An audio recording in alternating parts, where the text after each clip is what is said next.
तो respiration in human में हमें पढ़ना है पूरा लंग्स का सिस्टम। एनसीईआरटी में पैराग्राफ पूरा दिया हुआ लंग्स का, समझाते हैं यहाँ पे पूरा। तो respiration system is start from nasal passage,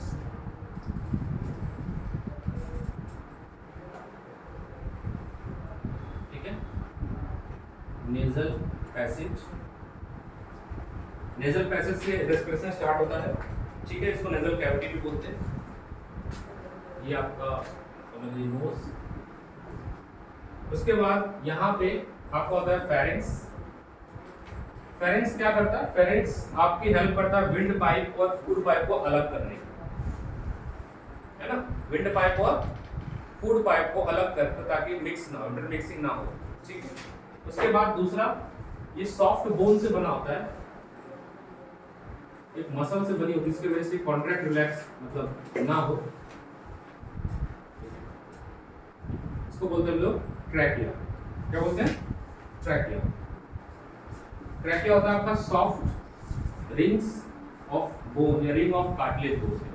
ऐसा क्यों होता है कि अगर आप सांस ना लो तो आपका जो फूड पाइप वो कचके ना, या विंड पाइप क्या हो, कोलैप्स ना करे।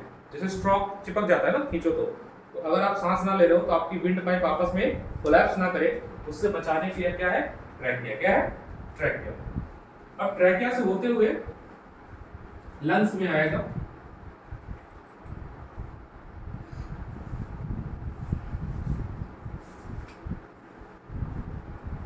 ठीक है। एयर का इन और आउट एक मस्कुलर ऑर्गन होता है, इसको कहते हैं डायफ्राम। क्या बोलते हैं? डायफ्राम। इस डायफ्राम के सिकुड़ने यानी नीचे खींचने और ऊपर जाने से, जब ये नीचे खींचेगा तो एयर रश इन होगी, जब ये ऊपर जाएगा तो एयर आउट होगा। इस डायफ्राम से होते हुए मतलब इस यहां से हवा होते हुए इसमें जाती है, इसको हम लोग कहते हैं ब्रोंचिस, ब्रोंचियोल्स बोलते हैं, ठीक है। ये जो बड़ी डिवीजन है, इस बड़ी डिवीजन को हम लोग ब्रोंचियोल्स बोलते हैं, ठीक है। फिर ये बहुत सारी छोटी छोटी डिवीजन में डिवाइड हो जाती है। इस छोटी छोटी डिवीजन को हम लोग बोलते हैं ब्रोंचियोल्स।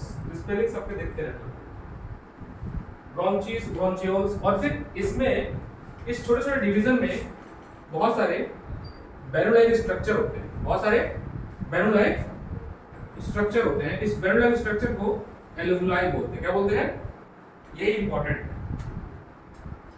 जैसे ह्यूमन डाइजेस्टिव सिस्टम में विलाई था जो कि एब्जॉर्प्शन करता था और सरफेस एरिया ज्यादा प्रोवाइड करता था, ये एल्वुलाई भी इतना सरफेस एरिया प्रोवाइड करता है, अगर तुम्हारे लंग्स का एल्वुलाई हम काट कर सिल दें, ठीक है, सारे एल्वुलाई काट के सिल दें साथ, तो लगभग एक टेनिस कोर्ट कवर हो जाएगा।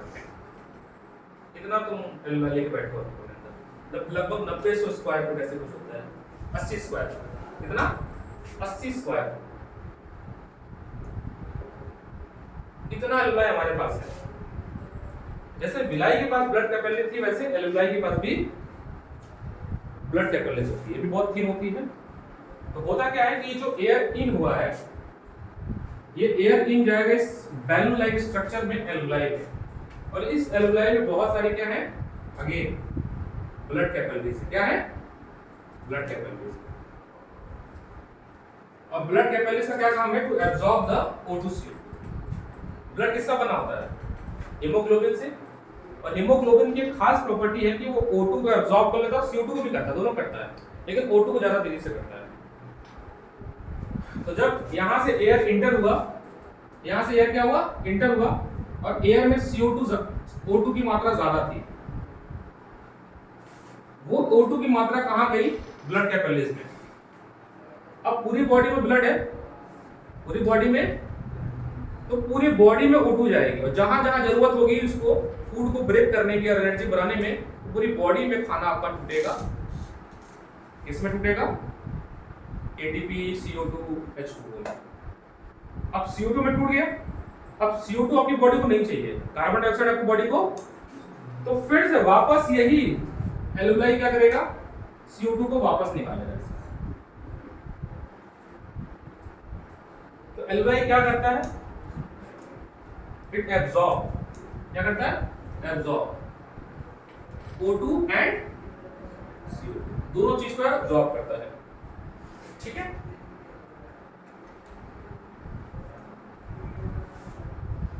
लंग्स एक जालीनुमा स्ट्रक्चर में रखा होता है, इसको क्या बोलते हैं? Rib cage. क्या बोलते हैं? केज मतलब जाल, मोती को भी रखते हैं ना केज में, तो ये रिब हड्डियों से बना होता है, इसको क्या बोलते हैं? Rib cage. क्या? Rib cage. मस्कुलर ऑर्गन है ना, ये बहुत डेलिकेट ऑर्गन होता है, तो हड्डी इस पे मार दो फिर ये फट सकता है, इसलिए हड्डियों के बीच में रखा जाता है इसको। और इस उसके बाद भी हड्डियों के ऊपर भी इसकी लेयर होती है जो इसको बचाती है, डबल लेयर होती है, डबल या ट्रिपल होती है उतनी पर, हाँ 2 लेयर मेम्ब्रेन होती है। ये लंग्स हो गई, इस लंग्स को मान लो ये लंग्स है, ये लंग्स है, और इस लंग्स को हमने कपड़े से लपेट दिया 2 बार। 2 लेयर मेम्ब्रेन होती है, उस 2 लेयर मेम्ब्रेन का नाम होता है प्लूरा। क्या नाम होता है? लिख लो, नोट करके कहीं। Pleura. What is pleura? It is a double thin layer membrane, double thin layer membrane covered around lungs, covered around lungs।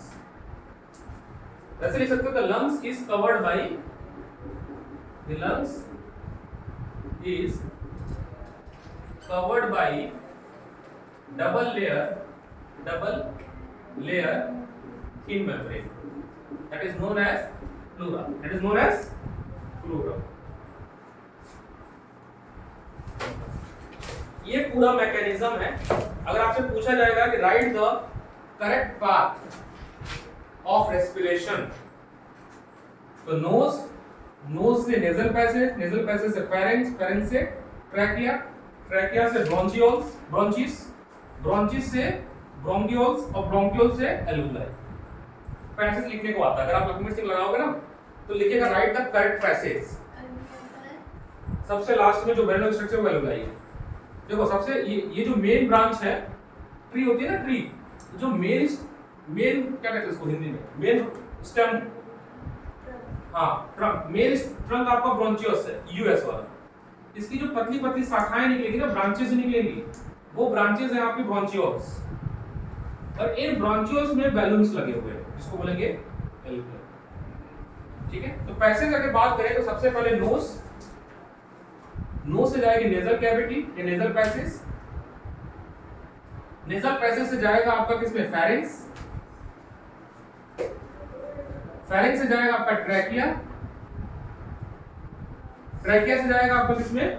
ब्रोंचियोल्स में, ब्रोंचियोल्स, ब्रोंचियोल से जाएगा आपका, अच्छा ब्रोंचियस से ब्रोंचियोल्स, और ब्रोंचियोल से जाएगा किसमें? एल्वुलाई। किसमें? एल्वुलाई में। ये पूरा पैसेज है, करेक्ट पैसेज है, क्योंकि पेपर में करेक्ट पैसेज 4 ऑप्शन दे देगा, इसको ऊपर नीचे कर देगा, ट्रैकिया को उधर कर देगा, इसको। क्या क्या रोल है ट्रैकिया का? Trachea prevent from collapsing of wind pipe. दूसरा एक सवाल आता है कि जब हम रेस्पिरेशन करें या ना करें, या ब्रीदिंग करें या ना करें, हमारे लंग्स में हमेशा थोड़ा सा एयर रहता है, जिसको हम लोग कहते हैं रेसिडुअल एयर। क्या बोलते हैं? Residual air. ये रेसिडुअल एयर क्यों होता है? अगर मैं अभी सांस ना लूं थोड़ी देर के लिए तो भी मेरे अंदर ऑक्सीजन रहेगा। क्यों? जब हम सांस लेते हैं जो मिनिमम गैप होता है टू रेस्पिरेशन प्रोसेस के लिए, उस गैप को मेंटेन के लिए हमेशा आपके बॉडी में थोड़ा बहुत रेसिडुअल वॉल्यूम ऑफ एयर आया हुआ है। Why there is a residual air in the lungs? Why there is a, NCERT पढ़ोगे, पैराग्राफ में क्वेश्चन है।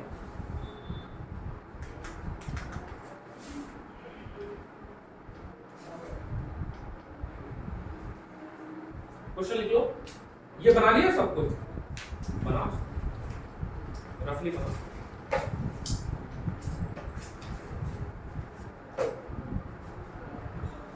बना लिया तुमने?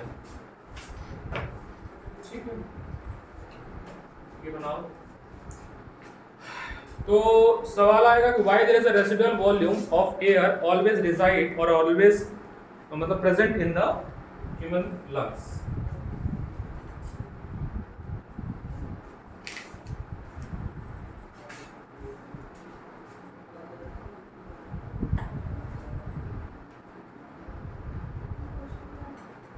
क्वेश्चन है कि why there is always residual volume of air present in lungs? Why why there is always why there is always residual volume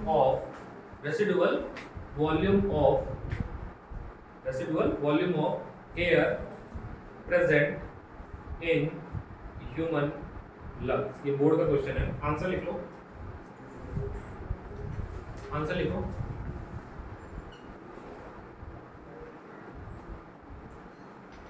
The lungs always contain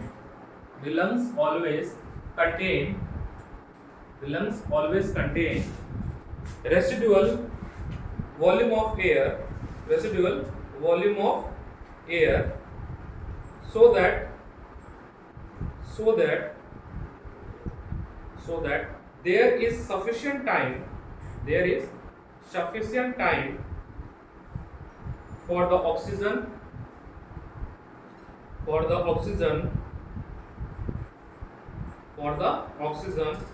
to be absorbed in the blood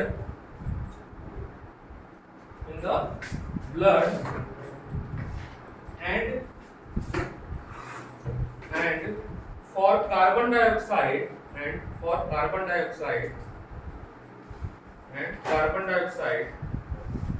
to be released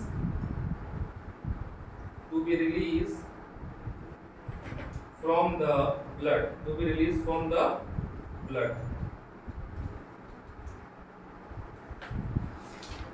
वो जो time लगता है ना conversion के लिए energy में, उसको maintain करने का। अब मुझे बताओ अर्थवॉर्म रेस्पिरेशन कैसे करता है? अपने मॉइस्ट स्किन से। मछलियां कैसे करती हैं? गिल्स से। और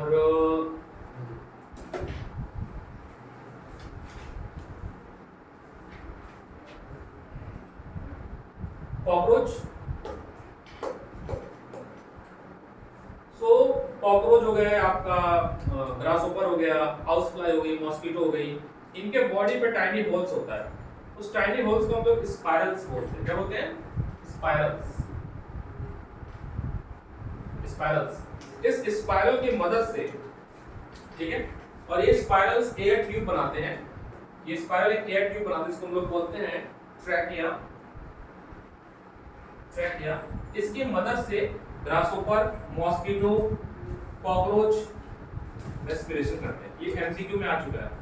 और मछली किससे करती है? गिल्स। एक सवाल आया था बोर्ड में कि why the aquatic organism has a the rate of respiration is more as compare to terrestrial, मतलब हमसे तेजी से सांस लेते हैं। क्यों लेते हैं? कम होता है। तो वाटर में जो डिसॉल्व ऑक्सीजन होती है उसकी क्वांटिटी कम होती है एज कंपेयर टू हवा में, तो उनको जल्दी रेस्पायर करना पड़ता है। अब ये लंग्स को एक्सप्लेन करते हैं, इसको लिखते हैं। चलो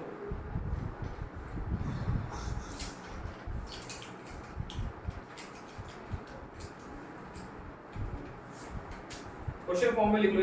the rate of breathing of aquatic animal, ये एनसीईआरटी पेज नंबर पे क्वेश्चन, एनसीईआरटी के क्वेश्चन है। द रेट ऑफ ब्रीदिंग है ना एनसीईआरटी में ना,